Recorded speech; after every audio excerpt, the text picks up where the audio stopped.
I could cruise until I'm 40 with no trouble. I'm so fast, I hit you before God get the news. He first made his name as Cassius Clay, a gold medalist at the 1960 Rome Olympics, who went on to take the world heavyweight crown from Sonny Liston. Liston was a cruel boxer with mob connections, and the fight was billed as the mismatch of the century.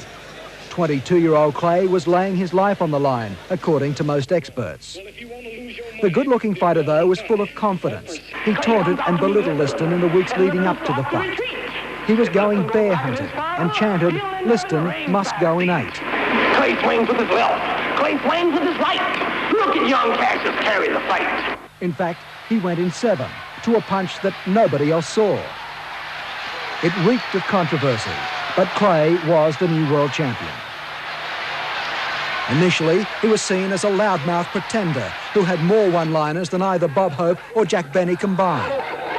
When I slow down, I'll be faster than all these chumps. When I slow down, I'll be 3 times faster. You know, so I got a long time. Look, I just got to fight another night. I'm pretty as you and you're a TV announcer. But Clay matched the mouth with his fists. In the next 12 months, he convinced all he was a great fighter, beating 7 challengers, 6 inside the distance. Whatever the persecution is for standing up for my religious beliefs. About that time, Clay changed his name to Muhammad Ali as a declaration of his Muslim faith. He paid a high price for that belief. Refusing the draft in 1967, he was stripped of his world title. 3 years later, he challenged Frazier and lost on points. In 1974, at the age of 30, Ali knocked out George Foreman to regain the world heavyweight crown for the 2nd time. Sing Muhammad Ali.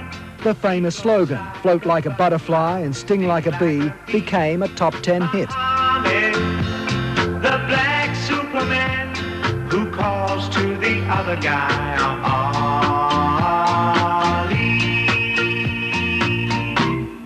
Catch me if you can.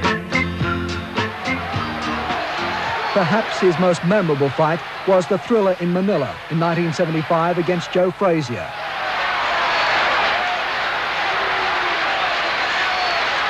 He won, but the battle scars were to remain forever, later describing the epic as the next thing to death.